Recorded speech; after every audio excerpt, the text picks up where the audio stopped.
নমস্কাৰ সকলোকে স্বাগতম জনাইছো নিমাত ষ্টাডি পইণ্ট চেনেলটোলৈ আজি আমি এই ভিডিঅ'টোৰ মাধ্যমেৰে BA first semester history unit 4ৰ সকলোবোৰ মোষ্ট ইম্পৰ্টেণ্ট অতি চমু প্ৰশ্ন উত্তৰ আলোচনা কৰিম আজিৰ এই ভিডিঅ'টোত আমি যিবোৰ প্ৰশ্ন উত্তৰ আলোচনা কৰিম এইবোৰ প্ৰশ্ন উত্তৰ তোমালোকৰ এক্সামত প্ৰায় আহি থাকে সো ভিডিঅ'টো প্লিজ শেষলৈকে চাবা যদি তুমি এতিয়ালৈকে এই চেনেলটো সাবস্ক্ৰাইব কৰা নাই তেন্তে প্লিজ চেনেলটো সাবস্ক্ৰাইব কৰি দিবা আৰু এইটো ভিডিঅ' তোমালোকৰ বন্ধু বান্ধৱী অথবা হিষ্টৰীৰ হোৱাটছআপ গ্ৰুপত শেয়াৰ কৰি দিবা মৰমৰ ছাত্ৰ-ছাত্ৰীসকল এইটো ভিডিঅ'ৰ ডেসক্ৰিপচনত বিএ ফাৰ্ষ্ট সেমিষ্টাৰ হিষ্টৰীৰ সকলো ইউনিটৰ ভিডিঅ'ৰ প্লেলিষ্টৰ লিংক দিয়া আছে তাত ক্লিক কৰি তোমালোকে সকলো ইউনিটৰ ভিডিঅ'বোৰ চাই ল'বা সো বলা তেন্তে বেছি পলম নকৰি আজিৰ ভিডিঅ'টো আমি আৰম্ভ কৰো অতি চমু প্ৰশ্ন উত্তৰ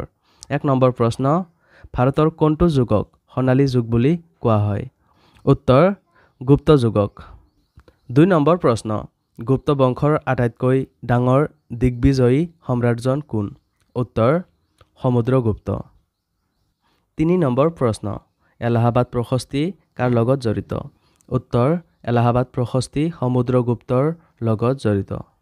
মৰমৰ ছাত্ৰ-ছাত্ৰীসকল ভিডিঅ'টো আগবঢ়োৱাৰ আগতে এটা সুখবৰ তোমালোকৰ বাবে আমি অতি কম মূল্যত মাত্ৰ 49 টকাত BA first semester history complete question answer guide প্ৰস্তুত কৰিছো য'ত প্ৰতিটো ইউনিটৰ A to Z প্ৰশ্ন উত্তৰ বিশদভাৱে আলোচনা কৰা হৈছে যিবোৰ প্ৰশ্ন উত্তৰ পঢ়িলে তোমালোকৰ পৰীক্ষাত 100% কমন পৰাটো নিশ্চিত যোৱা বছৰ প্ৰায় 5000ৰো অধিক ছাত্ৰ-ছাত্ৰীয়ে এই ই-বুকটো কিনিছিল আৰু তেওঁলোকে পৰীক্ষাত ভাল ফলাফল দেখুৱাবলৈ সক্ষম হৈছিল বুলি তেওঁলোকে জনাইছে তোমালোকেও যদি মাত্ৰ 49 টকাত এই ই-বুকটো পাৰচেজ কৰিব বিচৰা তেন্তে এইটো ভিডিঅ'ৰ ডেসক্ৰিপচন বা পিন কমেন্টত দিয়া লিংকত ক্লিক কৰি ই-বুকটো ডাইৰেক্ট ডাউনলোড কৰি লৈ লোৱা অথবা স্ক্ৰিনত দিয়া হোৱাটছআপ নম্বৰত আমাৰ টিমৰ লগত কন্টেক্ট কৰি নিশ্চিন্ত মনে ই-বুকটো পাৰচেজ কৰি লৈ লোৱা ধন্যবাদ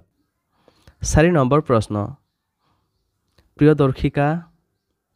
নাগানন্দ আৰু ৰত্নাৱলীৰ লেখক কোন উত্তৰ প্ৰিয়দৰ্শিকা নাগানন্দ আৰু ৰত্নাৱলীৰ লেখক আছিল হৰ্ষবৰ্ধন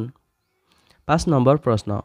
হৰ্ষবৰ্ধনৰ আন এটি নাম কি আছিল উত্তৰ হৰ্ষবৰ্ধনৰ আন এটি নাম আছিল